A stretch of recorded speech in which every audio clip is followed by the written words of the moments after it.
Hello students, today we are going to learn and discuss the second chapter of snapshot book, that is address.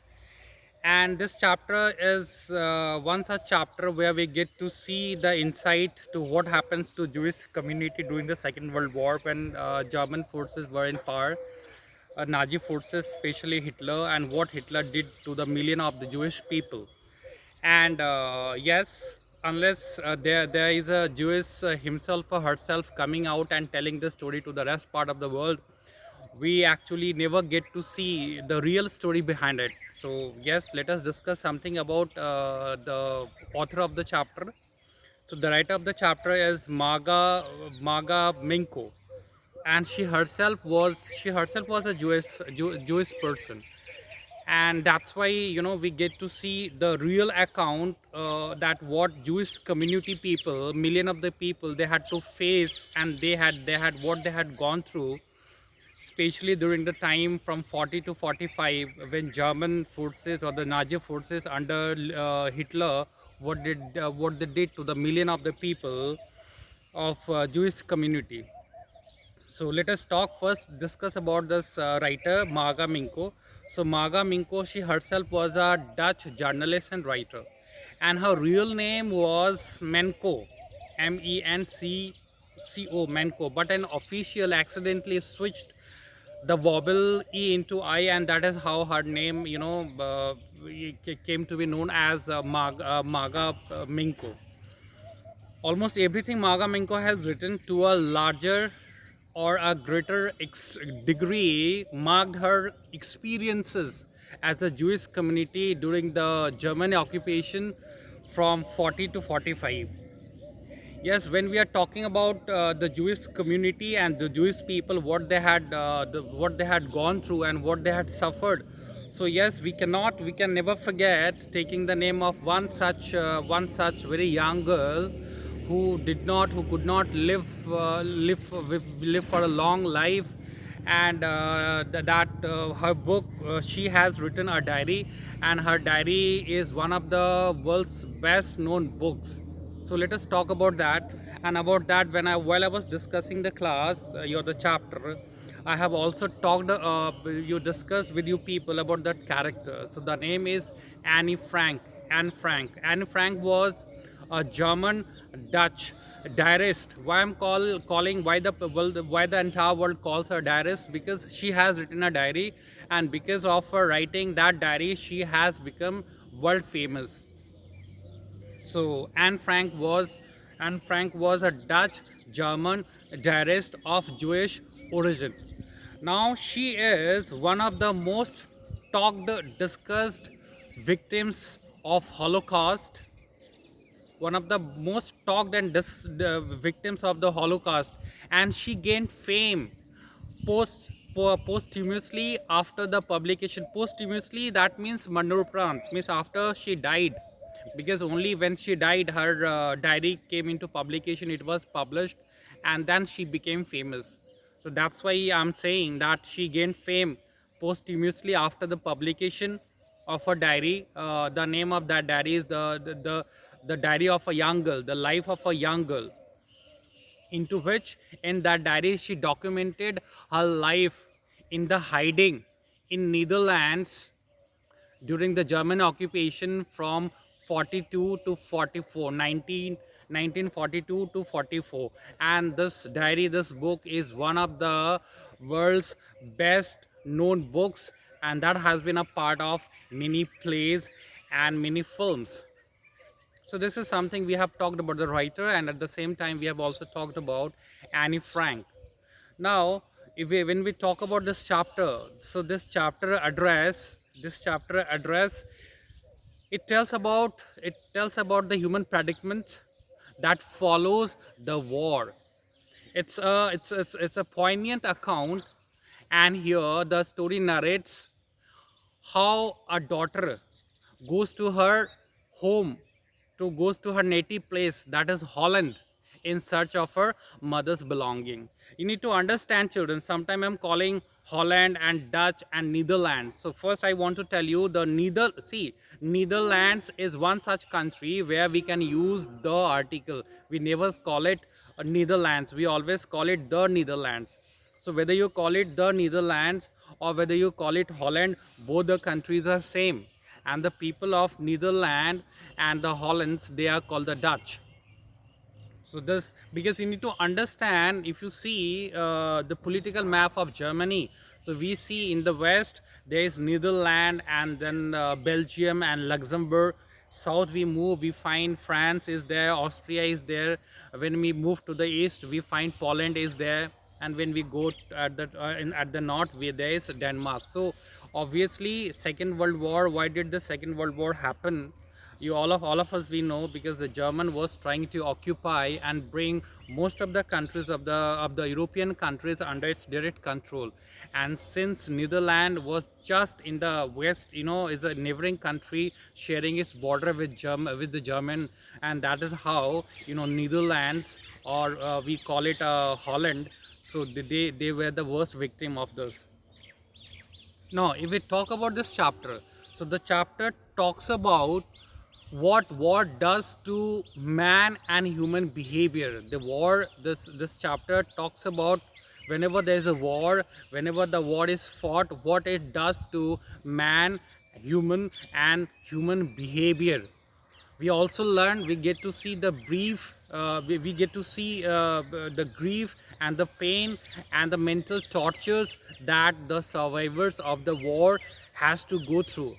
Here the world also get exposed, that the world's cruelty towards the oppressed. When see, my question is, when million of the people were getting massacred, they were slaughtered and killed openly, why is it that none of the part of the country, no other country protested against this? So here in the story also talks about the world's cruelty towards the oppressed. And here the narrator, the protagonist of the story, when I'm just talking in a general terms, I'm yet not got into your chapter. So the main character of the story, the address, the protagonist, she comes to know very lessons in a tough time. She comes to realize that there is kept nothing in materialistic possession, and that's why she decides to give everything up. And the story also talks of human pain and self actualization. So this is something about the introduction. I talked about Marga Minto, Marga Minko as a writer. I talked about Anne Frank, and in general, I talked what happened to most of the European countries when Nazi forces, Hitler was in power, and especially this Jewish community, what they had to feel and what they had to suffer, and how many people got slaughtered. So that's, now let us come for the story. The story is about one survivor of a war, and she is the author, she is the protagonist of the chapter, and she goes in search of her mother's belonging in her native country, Holland. So the story we can understand in three parts.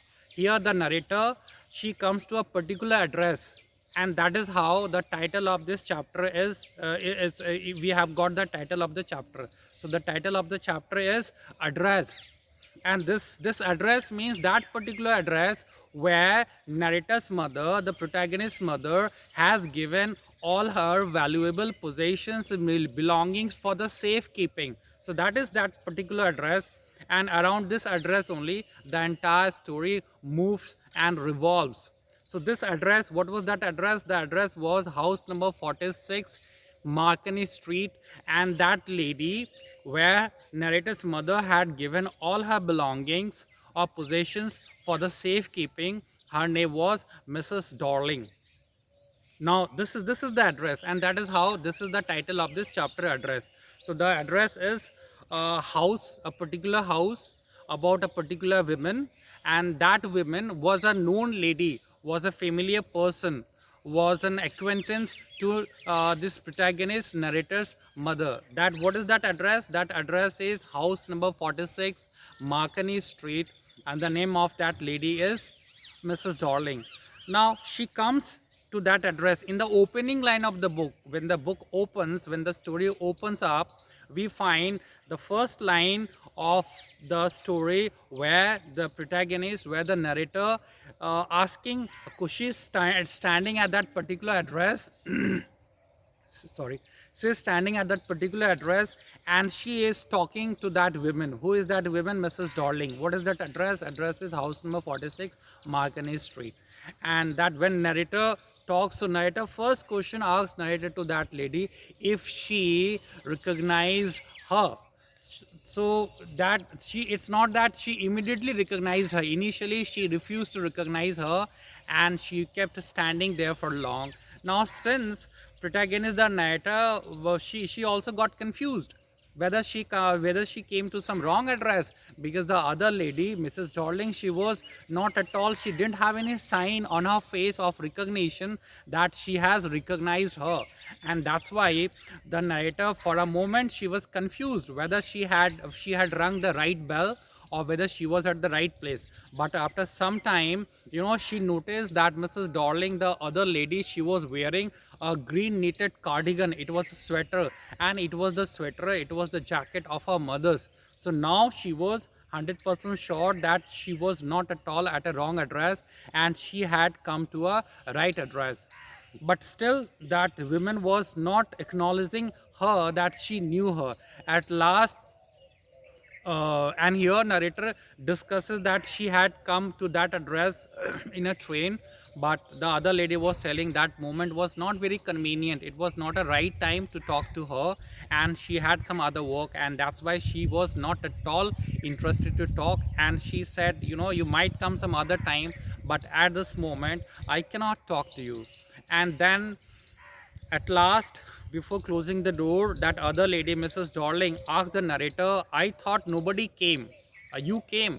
So the narrator replied that it's only I came, and others they have died. Now from where did they come? There you need to understand. It was after the liberation. Liberation means in 1945, when the World War was over, this English and French and American Russian forces came. The German forces were defeated, and that's why all the Jewish people which were put in the concentration camp at the different places, they were freed.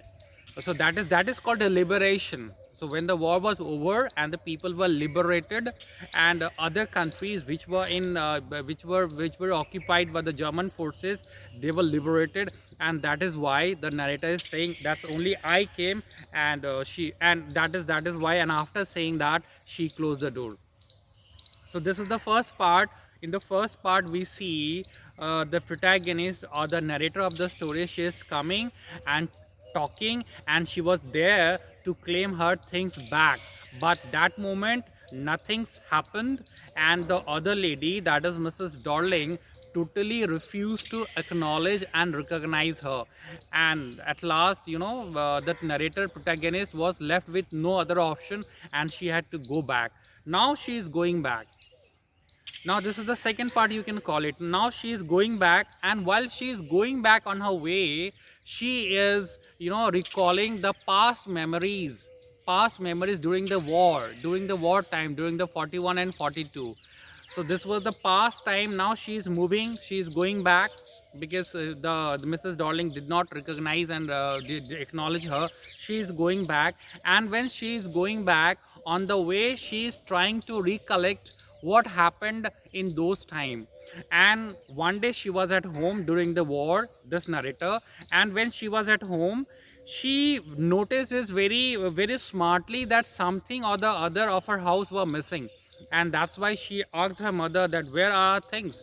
So at this, her mother going and back, now narrator's mother is not alive, she passed away, but here we are talking about the past moment. So one day the narrator was at home, and she very easily could notice that some of the things of her house were missing. And at this, he asked his mother that where are our things. And at this, her mother said, this is the war time, and we never know where our things would be safe or not. And that's why I have a known person, I have a lady, she is a old familiar, a kind of friend of mine, and every time she comes, I give all our valuables to her for the safekeeping. So these all the things she is getting to know in the past. She is, while she is moving on the track, she is going back, she is recollecting all these memories. And one day what happened when narrator was there, and on that day only, again it's a past experience, on that day only that Mrs. Darling was at home, and that was the first time when narrator had a view, though it was a very short view. Narrator saw that Mrs. Darling for a very brief moment, but still she was, that was the first time when narrator saw her face, that she was at home. And narrator's mother introduced Mrs. Darling that, look, she is my daughter. And that is how that Mrs. Darling beckoned at the narrator just for a moment, and then she was carrying a huge she was carrying a bag, and that was filled with a lot of things, and she was carrying, and narrator could see that the lady had faced a lot of trouble in carrying those things because it was very heavy, and it had a weight.